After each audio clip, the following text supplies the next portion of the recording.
Why did you do that? Because you pointed a gun at me, Dude, man. you came to my house at 12 o'clock at night. God damn, I gotta protect my house. Oh my God. You got the wrong place.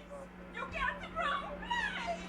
You got the wrong place. These are the times when cops raided the wrong houses, starting with the most violent raid that left the victims traumatized. On June 21st, 2012, after receiving anonymous online threats against law enforcement traced to a property in Evansville, Indiana, SWAT officers were swiftly deployed to raid the residence. Police department, third floor! Police department, third floor! Ah, hey! Hey, fuck! Oh my God, they're doing too much! With you! Need one! With you! One on front of the couch there. Up, hun. Get up. On top of your head. Put your hands on top of your head. What the fuck? Why are they shooting? Why are they pointing guns at this little girl? And forced their way inside, detaining a terrified teenage girl at gunpoint alongside her innocent elderly mother. She's not cuffed. I don't have any cuffs for her. Turn around for me. Just go ahead and stand up. This is just for our safety. There's somebody out front. Somebody's going to explain to you what's going on here in a second. Please. However, the search of the house uncovered nothing harmful at all. A later investigation revealed that the threats had actually been issued by a gang member from the neighborhood who exploited the household's unsecured Wi-Fi and posted the threats. He was eventually arrested and sentenced to 4.5 months in prison, while the victims of the wrongful raid only received $60,000 in compensation, as no injuries were caused. But in the following case, while As no injuries were caused. Traumatic brain injury because the fucking flashbangs. Bro, fucking breaking their glass, breaking into the fucking crib, first of all. Why the fuck did the cops have to do all that, bro? Like, they don't even ask, yo, who lives here, yada yada. They just fucking break in and shoot the fucking crib up. responding to a wrong house, an officer almost killed the homeowner. What are you doing, man?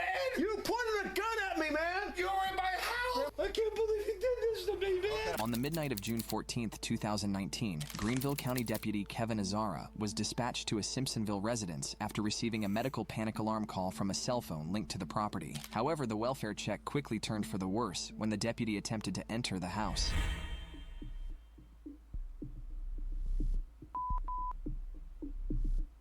Upon observing someone inside holding a firearm, the deputy immediately opened fire, unaware that the person was actually the homeowner. Bro, these cops, bro. The fucking game, bro. They need to play Ready or Not, because in Ready or Not, you need to make sure that's a fucking real fucking threat before shooting. Even though this fucking old-ass dude was fucking holding a gun, doesn't mean you can just fucking light him up. Later identified as 62-year-old Dick Tench. Dick Tench. More like Dick Stench. Cause Dick Throw Cheese. that gun out the door! Throw the gun out the door! Yeah, throw the gun out the door! Tell him you're the cops! He's not gonna tell you! He's not gonna do nothing if you don't tell him you're the cops! Yeah, you pointed a gun at me! Who are you? The sheriff's office! What are you here for? Because we got an alarm call! Oh my God, call the cops, please. I am the cops! There you go. Ambulance, please. Alright, where's the gun? Where's the gun? Alright, don't move it. Are you the only one here? What's wrong with you, man? I'm up here. Mom, call the cops. What's wrong with you? Get the ambulance here. Where are you hit? And my groin and my chest. What are you doing, man? You pointed a gun at me, man! You're in my house. Grandma, send me 1051. I rang your doorbell because we got an alarm really call. bad in my groin. Oh my God. Okay. Oh my God. He's bleeding out his dick. Oh my God, the groin is his dick. He's bleeding out his fucking dick. No. Unfortunately struck by the gunfire, requiring urgent medical I hope attention. you live, bro. There's no way. Ambulance here, man. I'm gonna die. They're coming. What is I saw lights and I heard a doorbell ring and I got to with my gun. I'm a concealed weapons guy. Okay. Get the ambulance here, man. I'm gonna die. No, Hurry. you're not. You're not gonna die. Somebody hit a panic alarm for the Nobody here. What's the address here? 305 East Crest Drive. That's where it came in from. We don't have an alarm. We don't have an alarm. Well, that's what we Come got on, this man. I'm much bleeding for. really bad. Both the homeowner and his wife were confused and devastated by the deputy's false response, as they didn't own an alarm, let alone trigger one, though they had a permit for the possession of their firearm, indicating the deputy was simply at the wrong house. Okay. You mother. Why did you do that? Because you pointed a gun at me, Dude, man. you came to my house at 12 o'clock at night. I'm sleeping. Goddamn, I gotta protect my house. Oh my God. Get the ambulance. Go ahead. Man, I'm gonna die. They're coming. They're coming. You mother. I can't believe you did this to me. I'm good. This guy's got 2 gunshot wounds. The He got good aim though. The cops got good aim though. you did this to me, man. Okay, we're not gonna talk about this right now. We're gonna focus on keeping you alive, okay? So take some deep breaths and calm down, and you're gonna be okay. All right? The deputy rendered first aid and tried to keep the homeowner calm while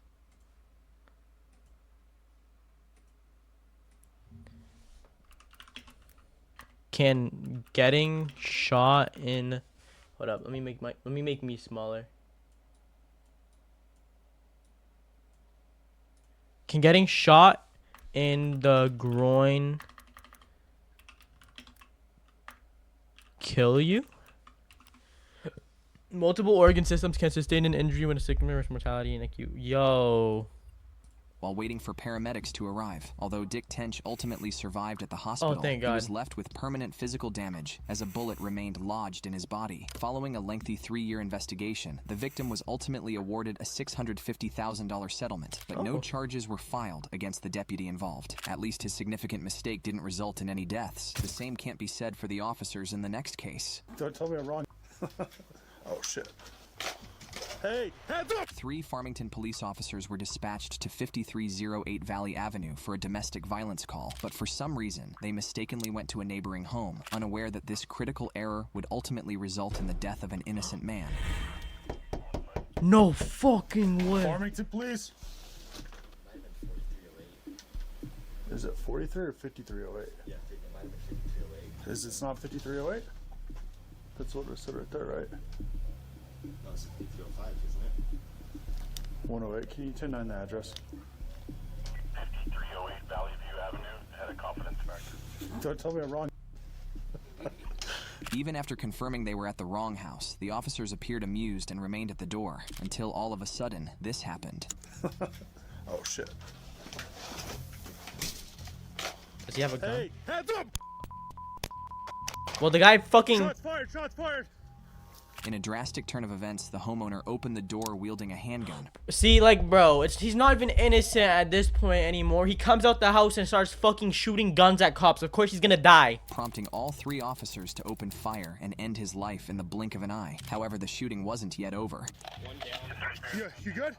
You good? Back up, back up, back up. Check yourself, check yourself. I'm good. We're 10-4. We're gonna back up a little bit. Back up, back up, back up. Here, 10-4 back.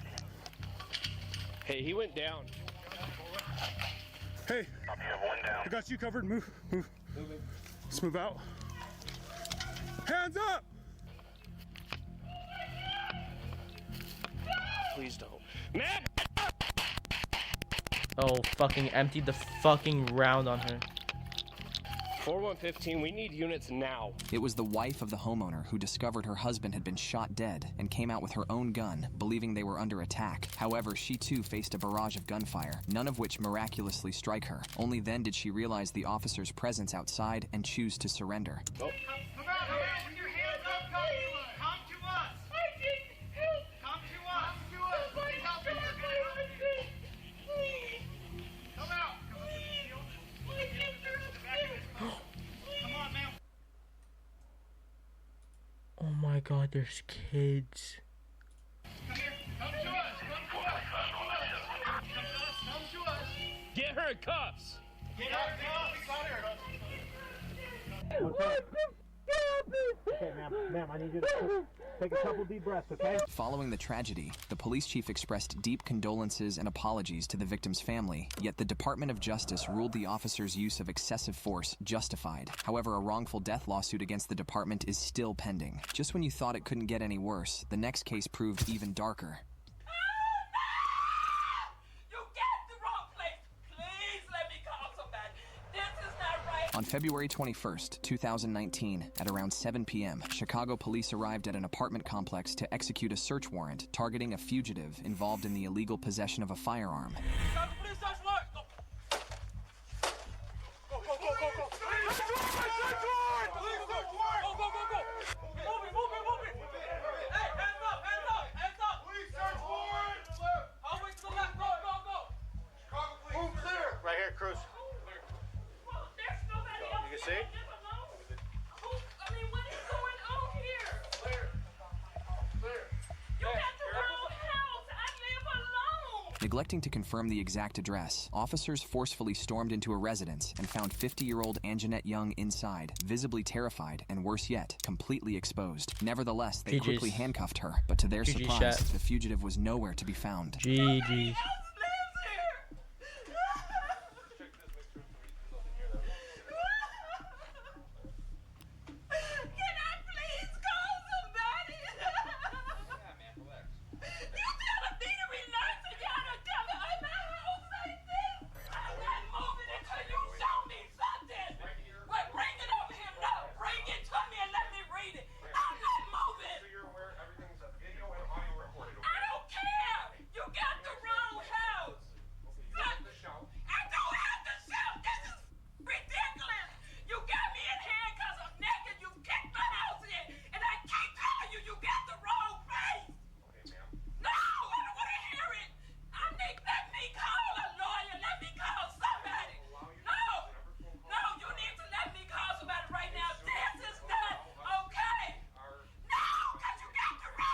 Alright, she needs to stop screaming, bro. Come on.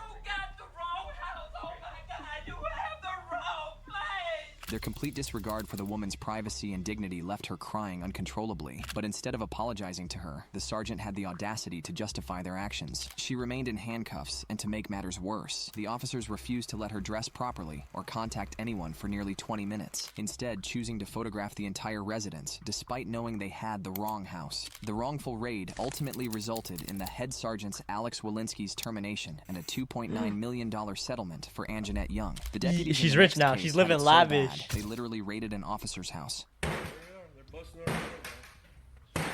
Sir? Hey, I'm not here. On September 1st, 2020, the birthday of retired officer Luis Rodriguez's daughter suddenly turned into a nightmare when Harris County Sheriff's deputies surrounded his home, attempting a raid in search of a man named Curtis Rogers. The officers are looking for a Curtis Rogers in this house, and there's no Curtis Rogers that lives in this house. Sir, you have the wrong house. Okay, I'm gonna open. Here, it's on video. I don't think you should open it. I don't think you should open it. There's no Curtis Rogers here. Keep the camera on them. The wrong house, you got the wrong house. There's no Curtis Rogers living here. Out. You would fall out. Sir? Hey, I'm not Hand behind your back. Hand behind your back. Well, why don't you say so? I told you, sir. Take this. Can't happen through a closed door, and you should know that.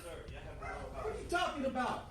I told you and showed me the warrant. You ought to know there's no document with arrest warrant. Yeah, you don't know warrant, arrest warrant, and the search warrant. A search warrant's a piece of paper. The arrest warrant to the computer in Jim's. Hey, I don't know that. You don't carry a paper warrant? Arrest warrant. Nobody carries a paper warrant. You gotta come in here and cuss like that in my house? You know what you're talking about. They burst through the door before handcuffing both Rodriguez and his son, and even after recognizing him as a retired officer, he received no respect whatsoever. Only after failing to find Curtis Rogers inside did the deputies realize their grave mistake and offer him an apology. I told you at the door there was no such person here. It doesn't work like that. Everybody, everywhere we go says he ain't here. The intended house for the search was actually across the street, and although the sheriff's office admitted their significant error, no one faced any disciplinary action, and the retired officer received little more than a replaced door. In the following incident, the officers went to the wrong house, but not for the reason you might expect. So, you good? You good? No, I'm here. Let's go get Bill.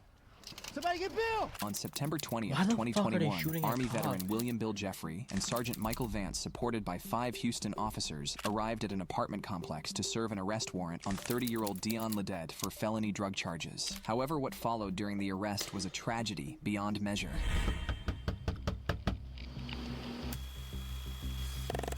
Houston police, come to the door. Something just hit the door? Yep. Good morning. Hey, we have a warrant for...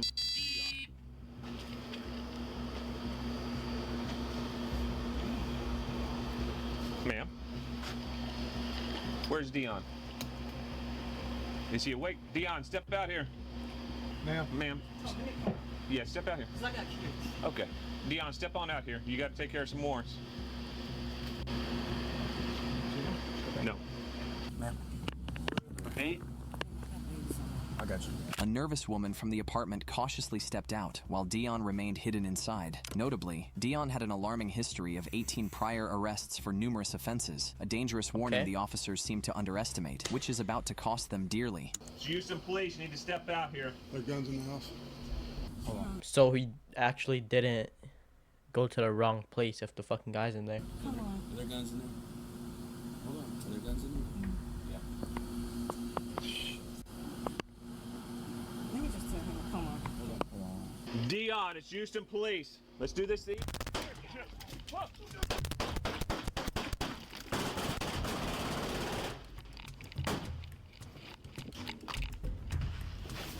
Ah! Shit! Oh, fuck me. Sarge, you good? You good? No, I'm hit. Let's go get Bill! Somebody get Bill!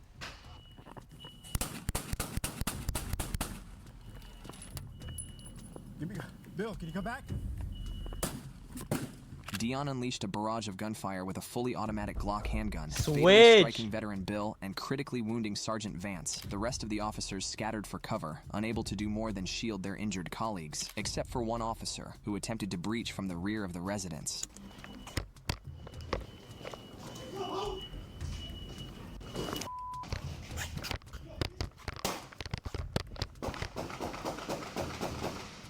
His effort was in vain, as Dion held his ground by securing every angle and blocking every point of entry. Ironically, it was his own misstep that ultimately sealed his fate forever. Get an ambulance! Get an ambulance!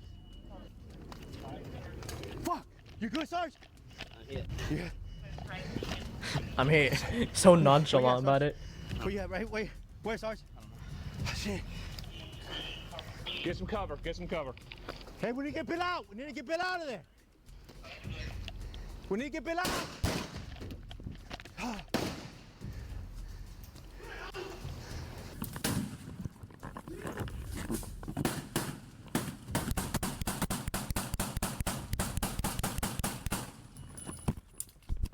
He's down. He's down, but I can't see him.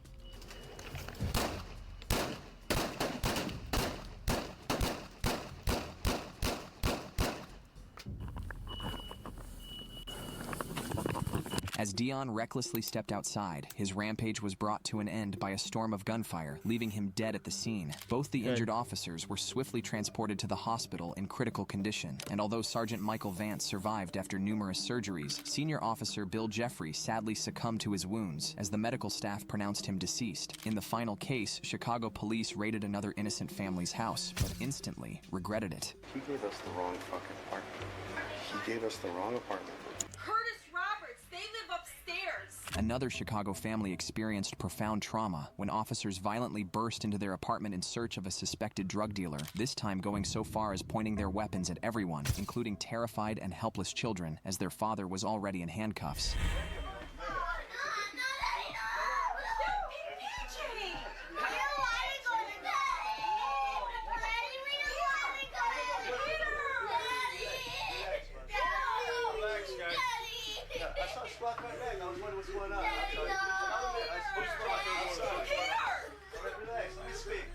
You guys, relax. It's okay, okay? It's okay. Your daddy's okay. I'm streaming. No, he's okay. However, No, it they is. It quickly definitely realized is. their It's grave very mistake, dirty, as the actually. suspect was described as an African American, which clearly doesn't align with this family. I don't understand, like, our door getting kicked in and all this kind of stuff. We've never been in trouble with the law. I don't understand. I can tell you, you're not the person we're looking for. Okay. But you kick down doors of people that you're not sure if happens. they're... It happens. That you're scaring my kids? Curtis Roberts, they live upstairs. They live upstairs. Why don't you just... All right, baby. The guy got the fuck. That's the couple upstairs. He's on house arrest and all this other kind of bullshit. No, I'm keeping this. I'm keeping this. You keep it. Like I told you, that's what it was for. No, Curtis Roberts lives Okay, upstairs. the information we got said he lived on the second floor. We got Wrong information. No, that's okay. Not only was the address incorrect, but prior to the raid, its accuracy had never been independently verified and was solely based on an informant's claim. The officer responsible for the warrant, Joe Capello, was even exposed by his own colleagues. Dude, he gave us the wrong fucking apartment. He gave us the wrong apartment. He gave us the wrong apartment. He said up the stairs, and it's the first door right there. He gave us the wrong apartment. Remember the pictures I gave you? I think it's upstairs. What can they do? What can the cops? He said the first floor. I'm saying upstairs based on the windows in the picture. I mean, what you can do? Turn wrong. Bad fucking.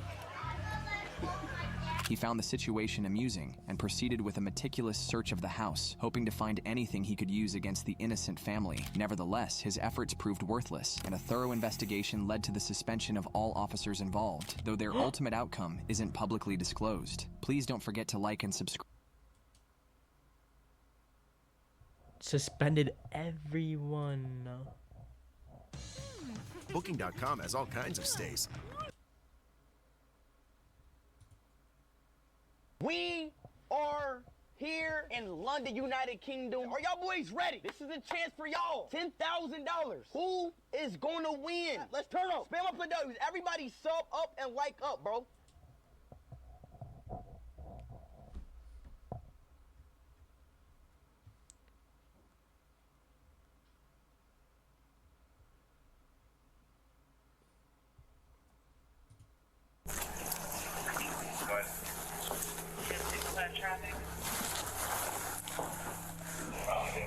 You want to hold in the basement and we'll go up?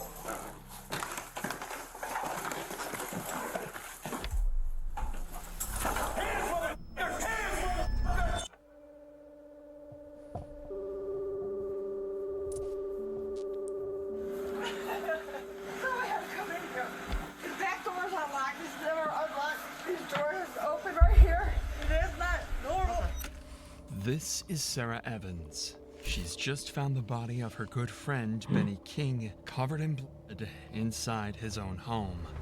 There's either that or there's blood all over the wall. I'm gonna guess the latter. The killer, however, was nowhere to be seen, and every witness they had blamed somebody different. All I know, he was a skinny guy, about 6 foot, 6'5", black. With a young guy, he said with a young white guy. Did you talk to that down there? She's been taking all his money. Weeks later, another murder happened across town in exactly the same fashion.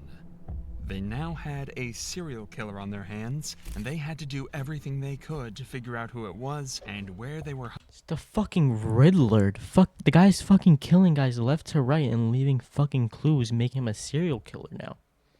Hiding out before they killed again. Again. Was me. Who the fuck is this guy feeling like?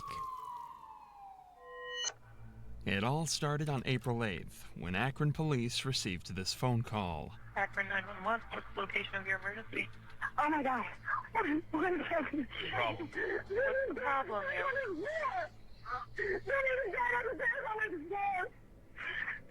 Ma'am, is he breathing? Oh my God. Immediately, police rushed to the scene.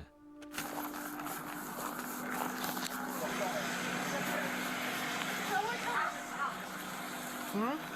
Go ahead, come in here. Okay. You wanna go hang out over there for us so you can have room to work here? The ground floor had been ransacked, but it was the scene upstairs that had terrified Sarah.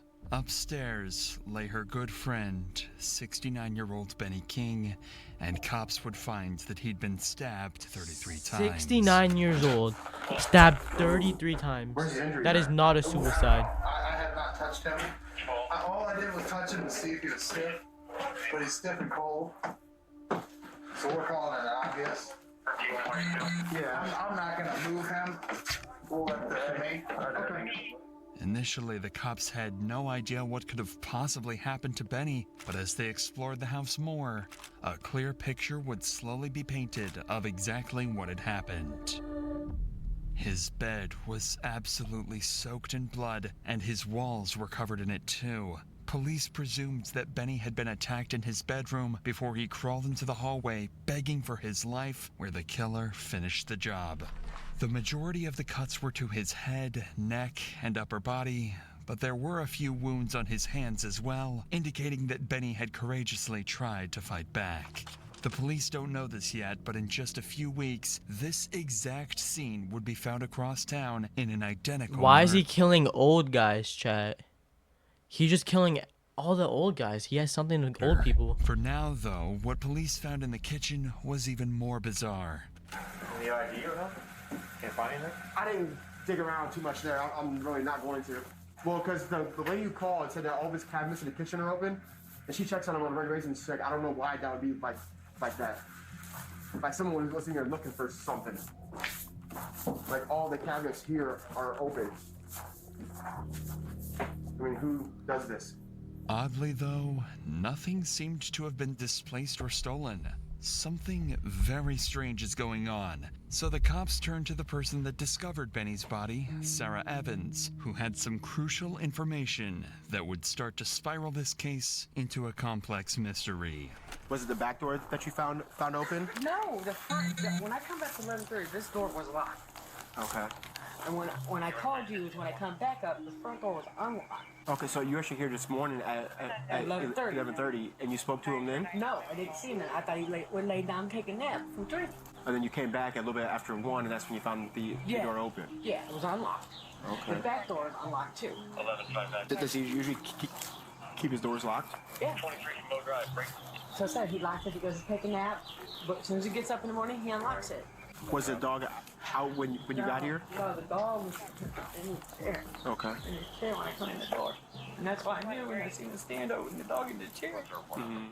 Detectives then asked Sarah if she could think of anyone who had any issues with Benny. That's when she mentioned two brothers, Justin and Johnny, who were often seen visiting Benny. Sarah also told them that they had ongoing problems with Benny and were sometimes seen fighting with each other. In fact, their most recent argument resulted in Benny chasing them off his property with a shotgun. What the fuck? Justin also had problems with drugs and was always on the lookout for a way to make money Okay, so we're balding, chat. So we're balding. fast. So it's rumored that he'd stolen something of Benny's and pawned it, causing all these arguments.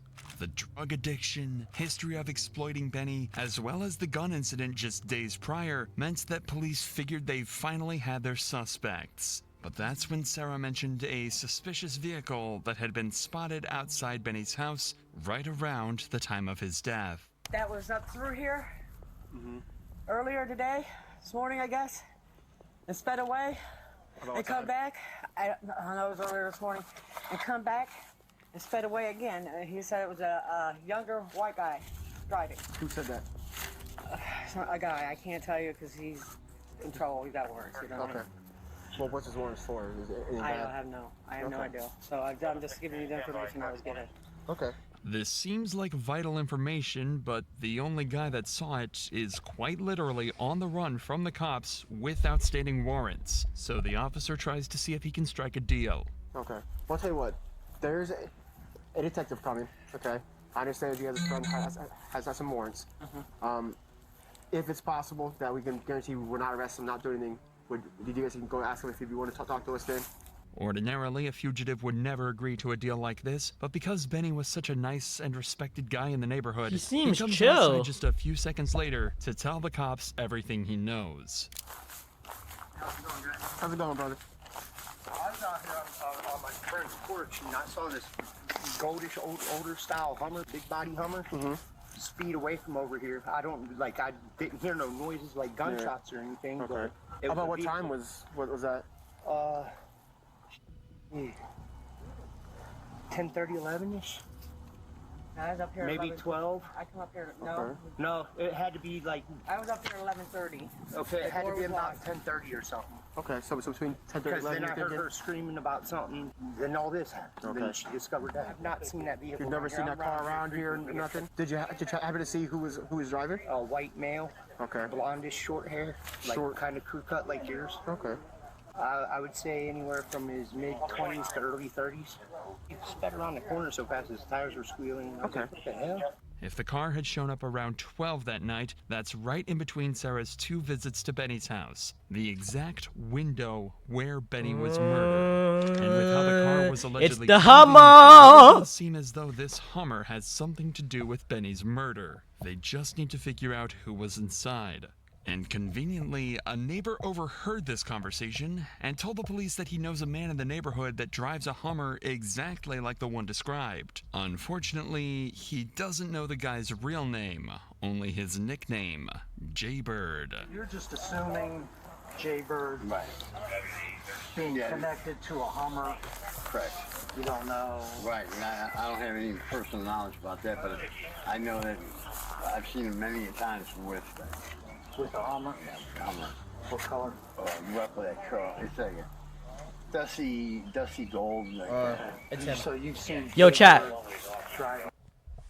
If they have all this information about the guy with the Hummer, they have the guy's name, bro. Make the arrest, dude.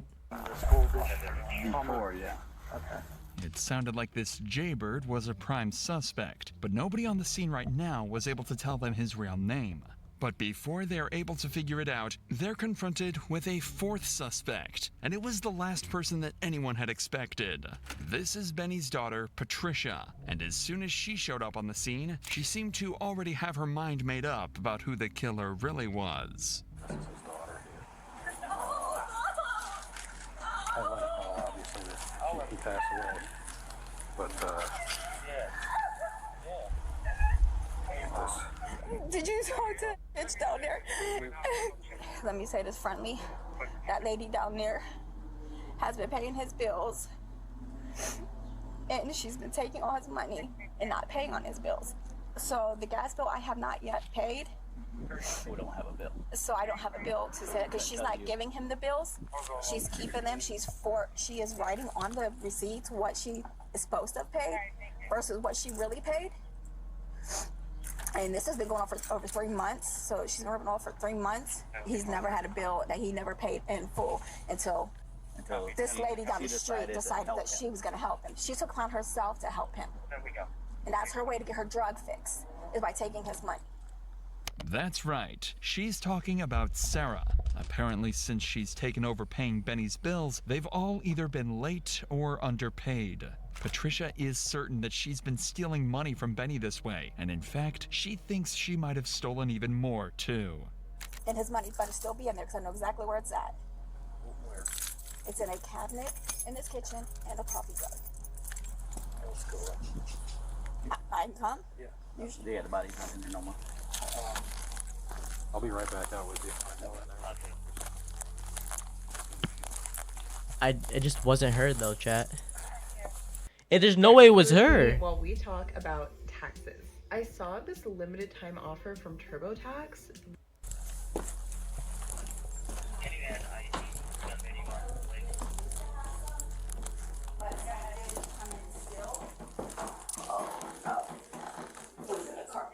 Like this. It's okay. Was it in there? No, it was in a container like this. Red Folgers? Yep. Where does it keep it? It was in here. So whoever did this knows exactly where he hid his money. And she's one, and Johnny, those are the two that come down here. Those two are the suspects. I'm telling you, there's nobody else. Them two. Jaybird. Everything is starting to fall into place. It now makes sense why the cabinets were flung open. Whoever killed Benny was looking for money. And that's not even the biggest revelation the cops are about to have. Not even close. Currently, they have 4 suspects, and any one of them could be their killer. Each one of these could take days to interview and process, but with every hour that passes, the killer is getting closer to finding their next victim. Luckily, after talking to another neighbor, they were given some vital information that cut down their search just a little bit and sent them in the direction of one man in particular. They were able to discover that Justin, one of the suspected brothers from earlier, had a nickname, Jaybird. The money, the gun, the drugs, the No, it was not Hummer, him. everything was lining up. No, it was In him. the cops' minds, this could definitely be their killer. So to ensure they had all the information possible, they started interviewing his brother, Johnny, so that when they got around to Justin, they'd have no trouble getting him to confess. Oh, hell, probably afternoon, I took my dog over there so you could see him. Me and my wife did. I had her take dog around back.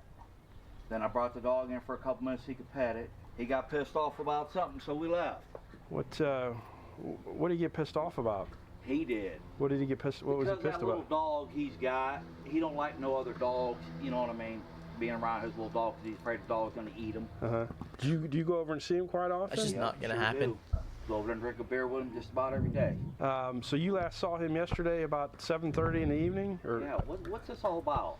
He's dead. You got to be kidding me, dude. No, I'm not. Oh, my God. I got to go down there, dude. The cops figured this reaction to be genuine, and as they talked to him more, they became certain that Johnny didn't know anything about the crime. Alright, so it's not but that doesn't Jaybird. mean his brother is innocent. In fact, what Johnny is about to say actually makes the cops even more suspicious. Who is Justin? Brother. Okay, would he have seen him later than you had? No, he ain't been a lot around down there. If somebody said they saw him down there, that wouldn't be true? I don't know. When I go down there, my brother ain't there.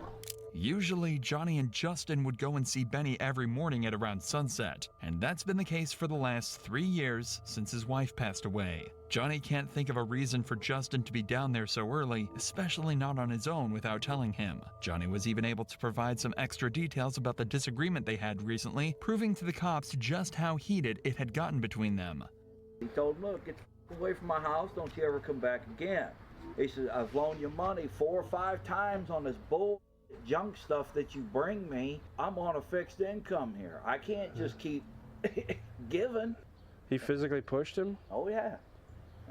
By this point, the cops had already heard all they needed to hear. 19 hours later, they managed to track down Justin and would bring him in for interrogation. Justin was left in the interrogation room for around 45 minutes before the interrogation began. This is a tactic used, among many others, to make Justin feel as uncomfortable as possible.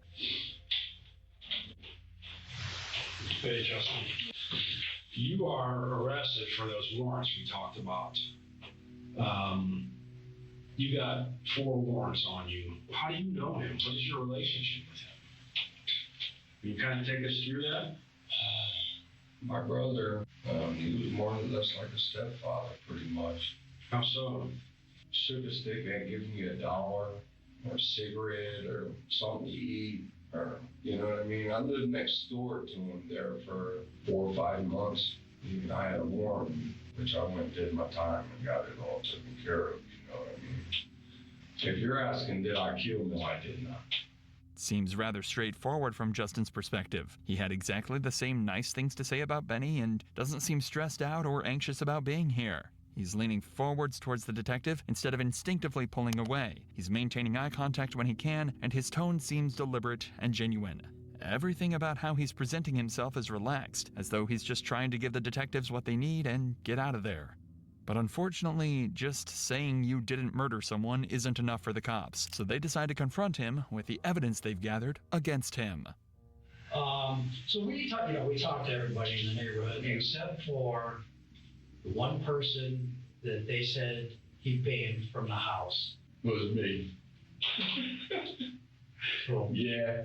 is that over money or what was that about? Yeah, it was over money, but no, I was with my brother at his house. I told you he was drinking beer with. I had to take a shit. Okay. He told me, brother, don't tell me. Sorry. You say anything about a shotgun? Yeah, he did. He told my brother, he's like, I should take my shotgun down there and pump a couple of the twids in his ass or something. My brother did. Face on it. I guess. He never had a problem giving me money or anything like that. He pulled it right out of his pocket. He was a good guy. I cared for him as a dad. Justin was banned from the house and there was an argument over money, but it doesn't seem like he held that against Benny at all. But the detectives find this strange. All the signs pointed towards Justin being the killer, but now he seems like he had no issues with Benny at all. But they've still got their main piece of evidence though. His Hummer was seen at Benny's house on the morning of the murder. That had to mean he was lying this whole time, right? You drove or used to drive a Hummer? Hummer? You ever drive a Hummer in the neighborhood? No. Did you ever work on a Hummer? Never had, no. I always had a fucking Hummer. You know anybody that, No. If you watch any interrogation where a guilty suspect is confronted with a piece of valid evidence, their reaction is always very stiff and short. They try and deflect it immediately by saying no and explaining exactly why that could never be the case without showing a hint of emotion.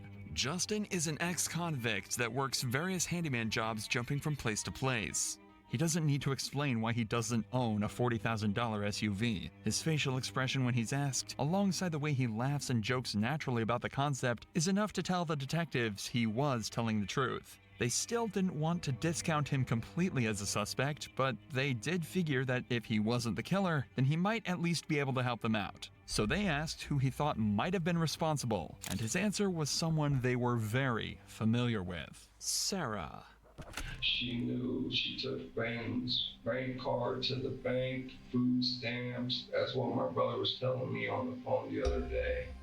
And he thinks that she might have had something to do with it. So if I point a finger, I'd probably check her for sure. Of course, he's talking about Sarah, and he's accusing her of exactly the same thing Patricia did earlier. And in fact, John had even mentioned this in his interview earlier that day too. I think it was the girl. Anybody in that neighborhood Yo, it was the or girl. That anybody was the girl have that any called. problems with him or give him a rough time? What's called down the street there. Who's that? I'm trying to think of her name. She lives down at the end of the road. She'd go over there, take his money for bills, go up to the corner store, and was supposed to pay on all his bills. Well, come to find out, she ain't been paying the full amount on your bills. She's been only paying half. And I went over there one day. He said, after all I've done for that bitch. Did they reconcile at all, or? No, he said, look, you're a thief. Get the out of my house. Don't ever ask me for another dime. Quickly, the cops are starting to realize that Sarah wasn't the wonderful, trusted member of the community that they'd assumed she was. Now, 3 people have claimed that she was exploiting Benny's trust to steal his money, and all are saying that she could be the killer. To make matters worse for her, she's also the only person left that knew about his money stash in the coffee can. Things are getting extremely complex, and the cops have already worked tirelessly for days now. And the problem is, the longer this investigation goes on for, the longer the killer is on the loose, meaning the higher the chances that they might kill again. So now, 6 days after Benny's murder, I just detectives bring in I don't think that it's her because she is Benny's friend, and then they kept talking about how there was like more murders around the area, so I just don't believe it was her. Sarah for an interview. It was imperative that they either catch the killer right now or get new information that brings them straight to them. If they don't, then they'll have no suspects, no leads, and a murderer at large. We know that you call 911. We got the recording, so listen to that. We understand that you would pay his bills. Tell us about that. Well, that's where we had a dispute. I went to pay his bill. One time I had to pay $40 on it. I needed to borrow that. He said, okay, did not remember. I paid him back his $40. That's why I was still wrong. That was, you weren't there. That we made up, yeah. In the interview, similarly to Justin, Sarah doesn't deny the disagreement between them and fully admits that she took some money from him to pay his bills. But again, they seem to make up and become friends again. This time, though, the detectives aren't buying it. Not when so much is on the line.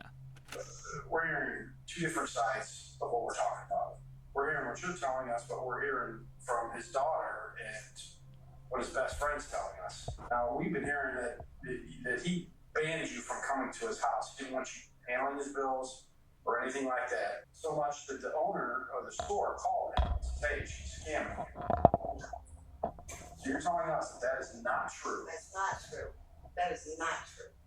I went up there. I didn't go up there until I had the $40 in my hand to pay him. Sarah is saying that all she took from Benny was $40 and she even paid it back. It'd just been blown out of proportion as she wasn't able to get in contact with Patricia and Johnny to clear her name again. It's suspicious, but the detectives aren't going to get anything more out of her on this front. So they decide to ask her some more background questions. Usually these don't end up solving the case, but this time, one of their questions provoked an answer that seriously piqued their interest. There's a lady there that was smoking. She had like salt and pepper hair, long hair. That's not your. Let me ask you this: it's not your daughter. That's My daughter. Yeah. That's your daughter. She doesn't live there with you. Do you have any other children? Yeah. Did any of them live with you? The audio we received from the police department is censored here, but Sarah tells the cops about her other kid, a boy named Jason, He looks a like a boy who had thug. just gotten out of prison. Wherever. He's got out of prison and stuff, so. When did he get out of prison? It's that number. What was he in jail for? Robbery. Was your son being capable of something? Oh God, I pray not. No. I would pray not. According to the detectives, when they asked this question, Sarah tensed up and seemed extremely closed off. She inhales sharply and her whole body jumps when they bring up this possibility. As far as the detectives are concerned, whether intentionally or not, she just told them there is a possibility.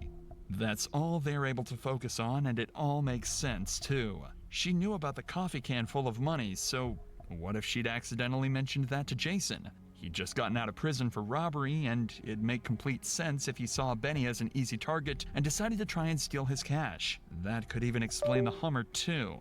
It was a nice car that Jason might have jacked and used to get in and out of the scene quickly.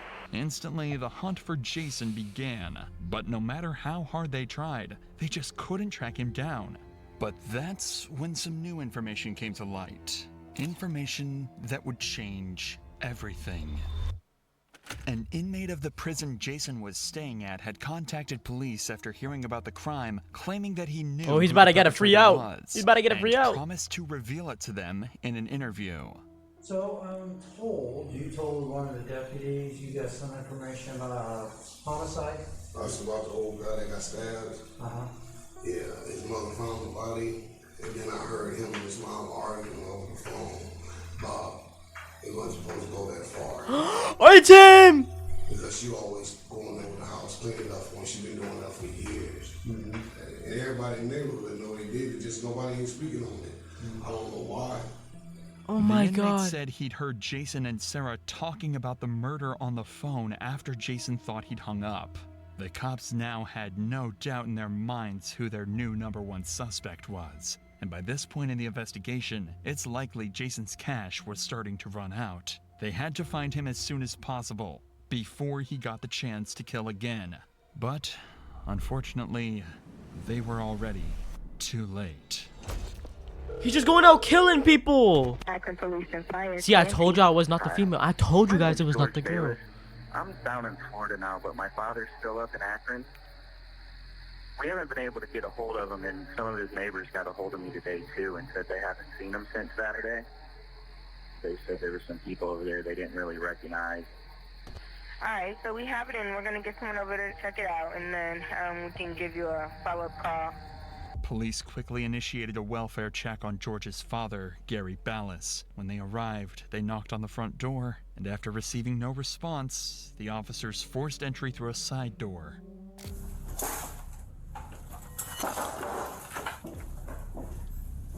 Gary! Akron Police! Gary, it's Akron Police!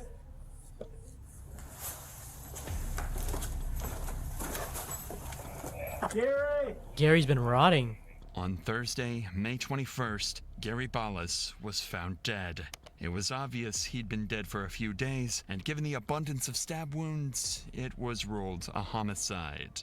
An investigation would turn up very little information, except for the fact that Gary's car was missing from the driveway. So next, they started to talk to his neighbors to see if they knew anything about what had happened.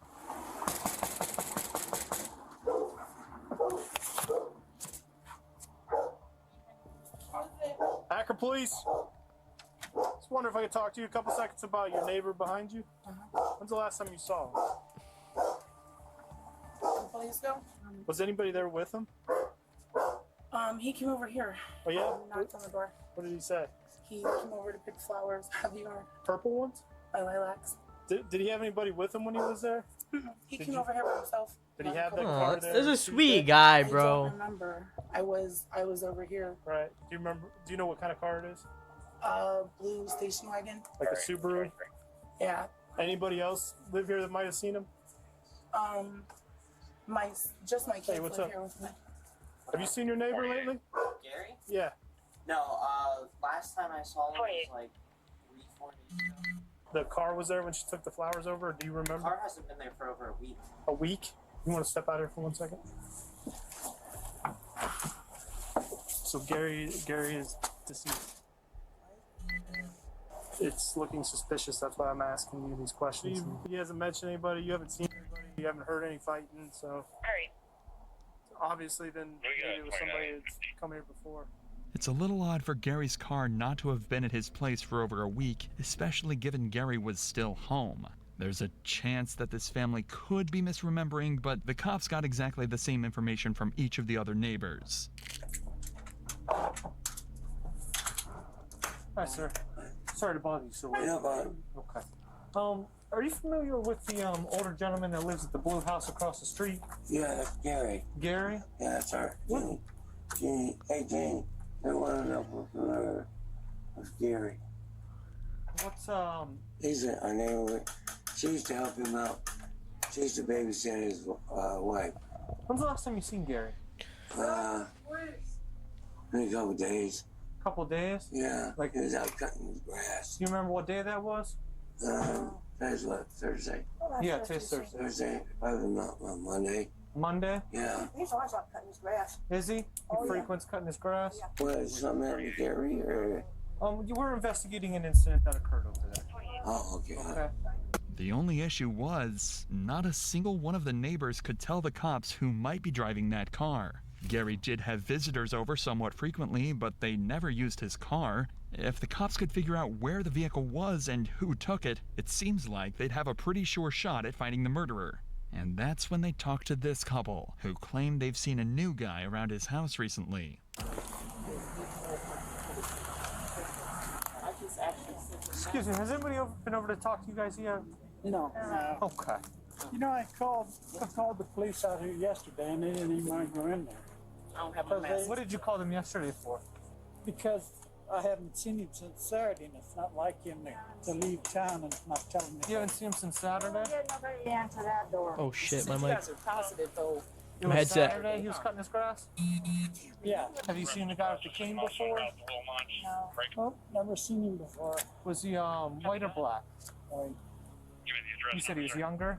Yeah. His car wasn't there? No, his car hasn't been there since Sunday. Okay. But soon the cops were able to put together exactly what had happened. It turns out Gary was never in that car with the other man. When his car pulled out of his driveway for the last time, Gary was already dead. But at least they had a description of who they thought the murderer was. And even better, just a short time after, the cops received word that his car had been seen at a gas station on a surveillance camera.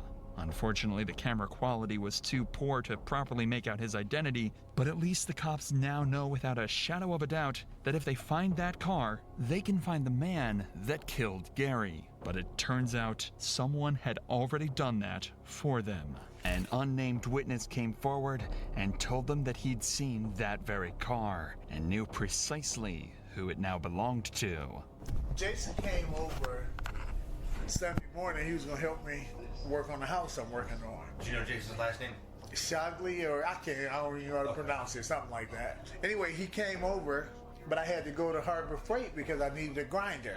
And so I told him, I said, I got to go to Harbor Freight. He said, oh, I'll take you. And I said, wait a minute, Jason. I said, I'm not getting in no hot car. I said, is that car hot?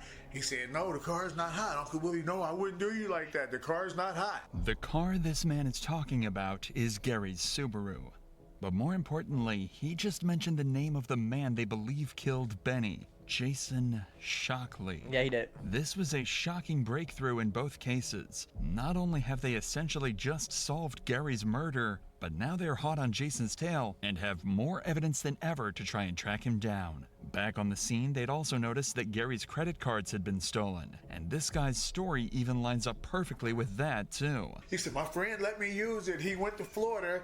He gave me a credit card, told me to keep gas in it, and I can buy cigarettes and buy me something to eat if I need it. I was kind of like not believing him, but he said, no, really, I swear. It almost seemed too good to be true, so the detectives asked the witnesses to pick Jason out of a photo lineup, and he pointed straight at him instantly. Jason was now the suspect of a double homicide, and 2 citywide investigations had converged into one.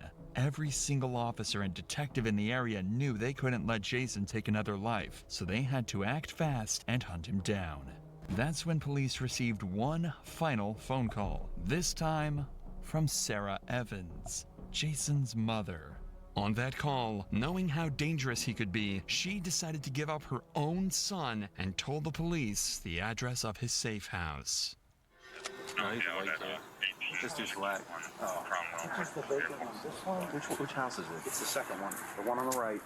1887. Is there a way to get to that? I don't know.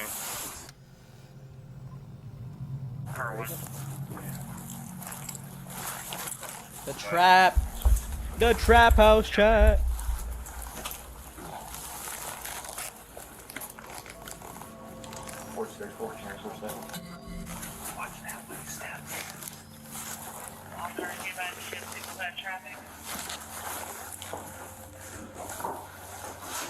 The house was abandoned, boarded up, and dirty.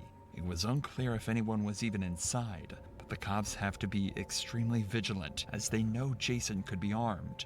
After clearing the first floor, they moved upstairs as a group and tried to figure out where Jason was hiding. You want to hold in the basement and we'll go up?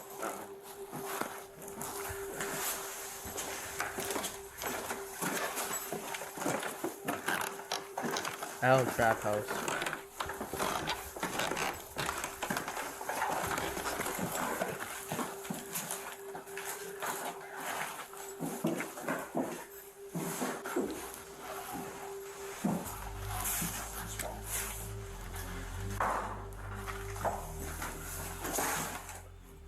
Only one door on this floor was fully closed, and every other room was empty.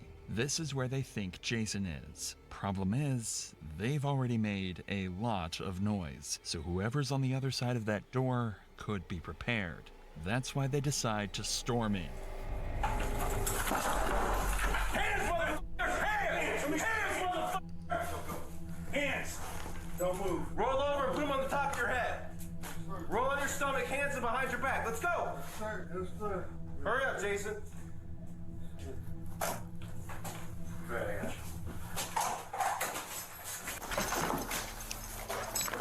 And he's done.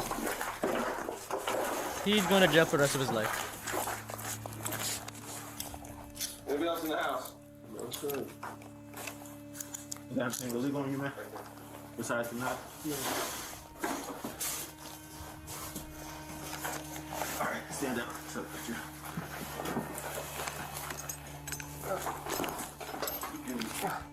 Put them in a cruiser. You got shoes, bud? Yes, I do. Where's your shoes at?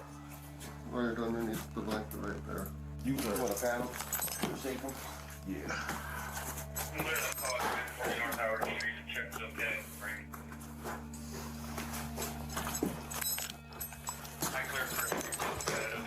How old are you now, man?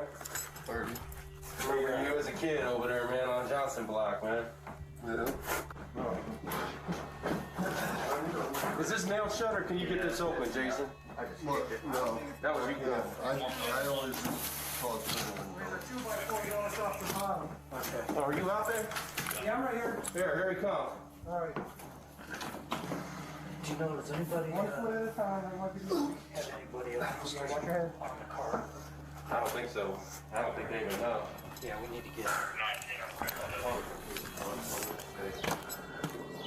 Come on, man.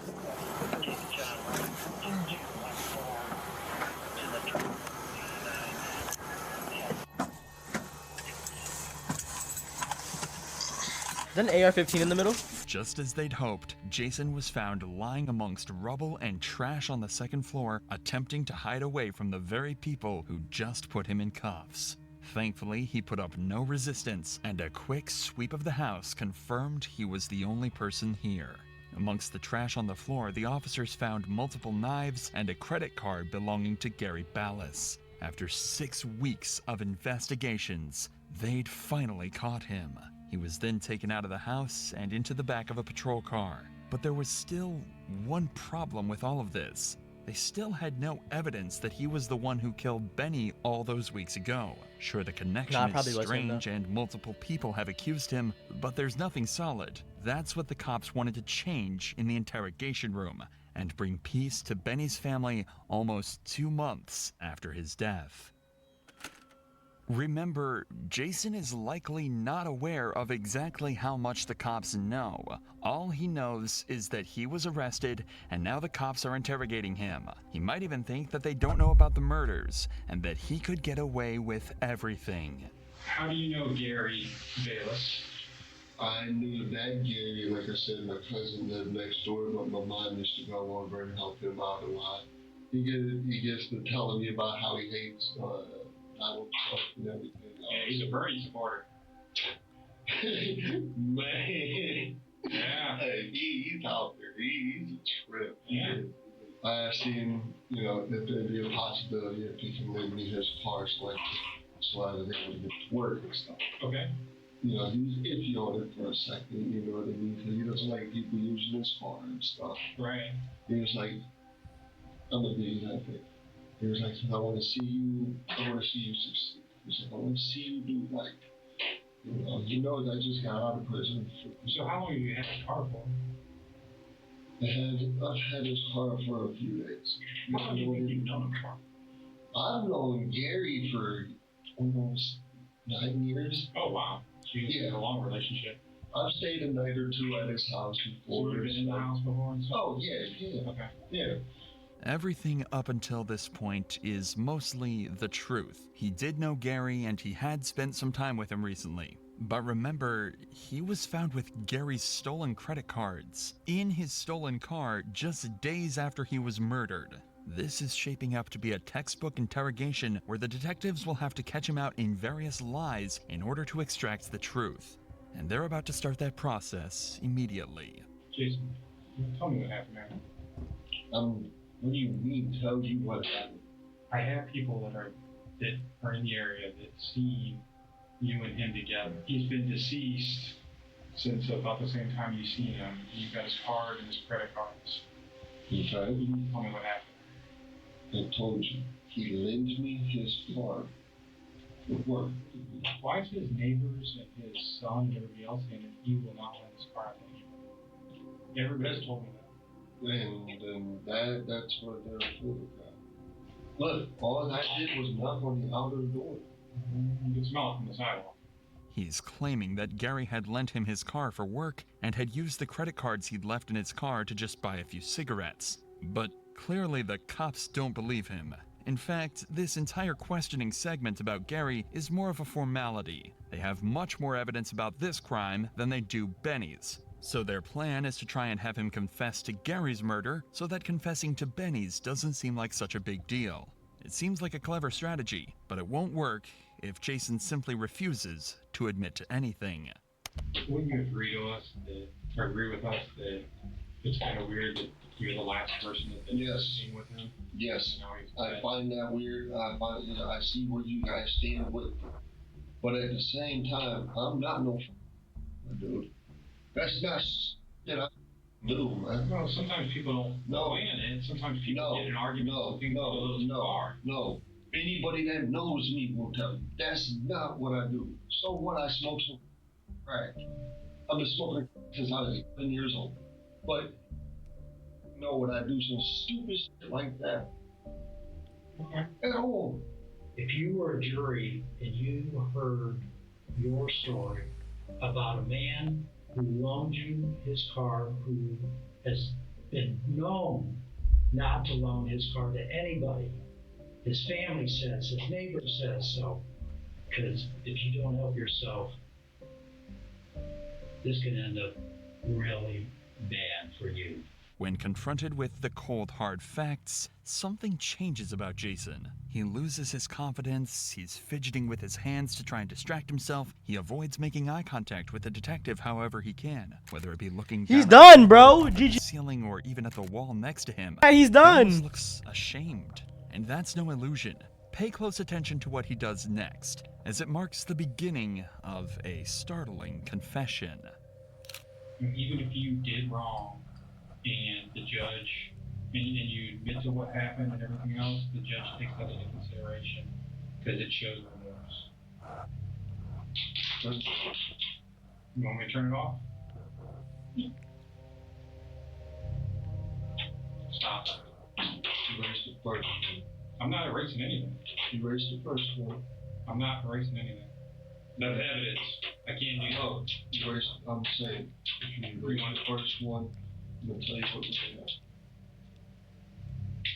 There, it's completely off. Jason thinks that audio recorder is the only thing recording what he's saying right now. Somehow he doesn't realize the camera in the corner also has a microphone built in. So now that the audio recorder is off, he thinks he's free to say whatever he wants. He's over there drinking water and stuff, just talking bullshit. I guess my mom had borrowed $20 from him. You know, he was telling me about it and stuff, and then you have to be in, you know, girlfriend and stuff. I'm very protective of my mom. Okay. I love my mom all the time. And he got to talking real crazy about my mom. I asked him like very few stuff. So I'm like, you know what, I gotta go. I get up and leave, and he threw his cup at me, and it had wine in it. He threw it at me, picked up his knife, I pushed him down, he dropped the knife, and I took the knife. Where'd you push that knife? Back into his chair. He said, I'll shoot you. And when he went to reach, I really, Thank you! It was a textbook confession, and the cops did an incredible job at helping him through it and making him feel comfortable. The thing is, they know this still isn't the whole truth, but it's all they need for now. They could disprove his self-defense story later in court. What matters is that he admitted to it in some respect. Now they can switch gears to Benny's murder, but he's not going to make that one as easy. You probably are going to prove that you did Benny. No, because I didn't do Benny. And you're definitely going to be looking at a capital case.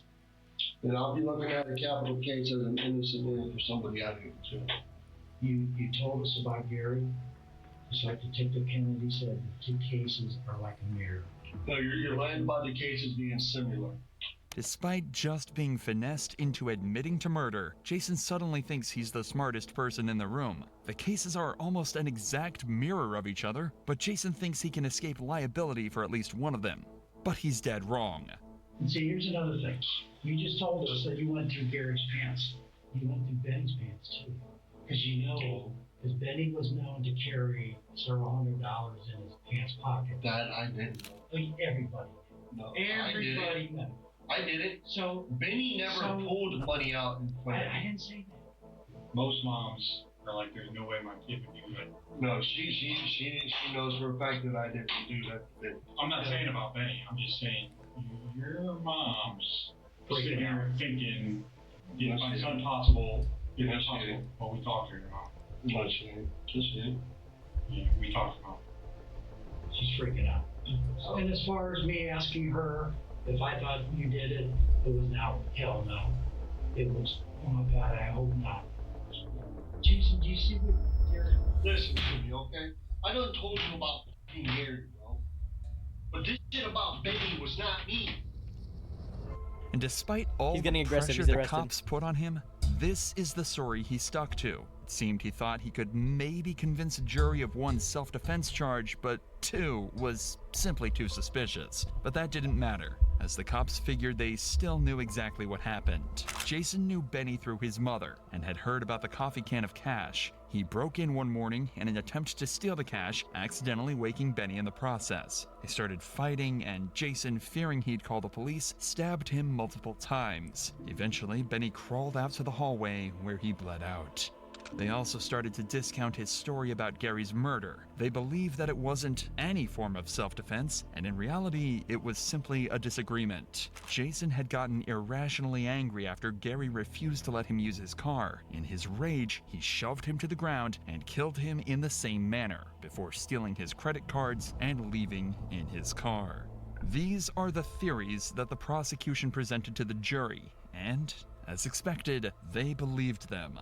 Only one person was charged in the murders of Benny King and Gary Ballas. Justin, Johnny, and Sarah were all ruled innocent. But Jason wasn't so lucky. In 2022, he was convicted of both of the murders and sentenced to life in prison. If you're interested in watching our uncensored, extended 2 to 4 hour coverage.